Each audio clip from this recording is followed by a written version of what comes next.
Welcome to this decision matrix, which bears the name of a former president of the United States, Eisenhower. In fact, it's called the Eisenhower decision matrix. On the left-hand side, you will see a matrix that is said to have been developed by Eisenhower during his presidency to categorize tasks and their importance. At the top, we have urgent and not urgent. And on the side, we have important and not important.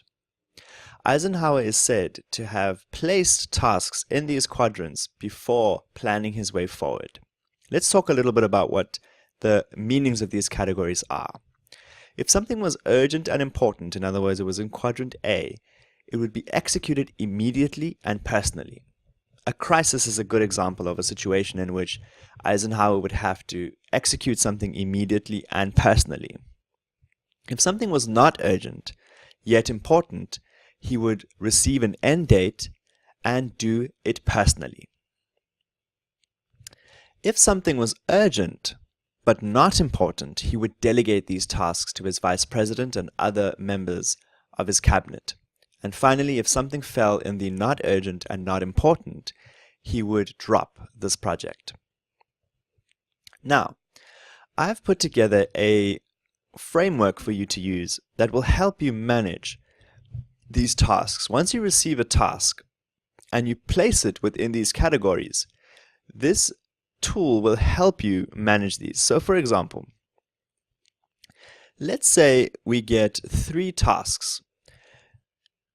A crisis is hitting, you have a deadline, and you are receiving a monthly update.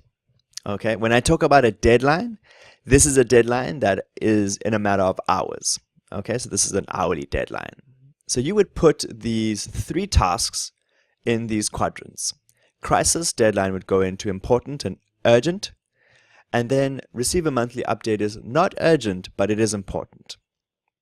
Now, when you place an X in these columns, that will, when you've completed these pieces, and it's an actual not a perfect example using crisis as a task to complete, but once the crisis is averted, you could use put X in this column, and it will show you a strike through to show you the tasks that have been completed by you.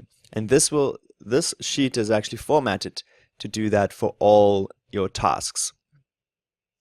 And you can do that right across. Now, the irony of having this urgent and not important in here is because technically those tasks should not be dealt with by you. So this is just for show, to show you that this framework captures all of this. So to recap, when tackling a decision, you need to think about 2 key components, urgency and importance. Using Eisenhower's model, think about where they fall on the quadrant, and then plan accordingly. I look forward to hearing about how you have used this model in your work.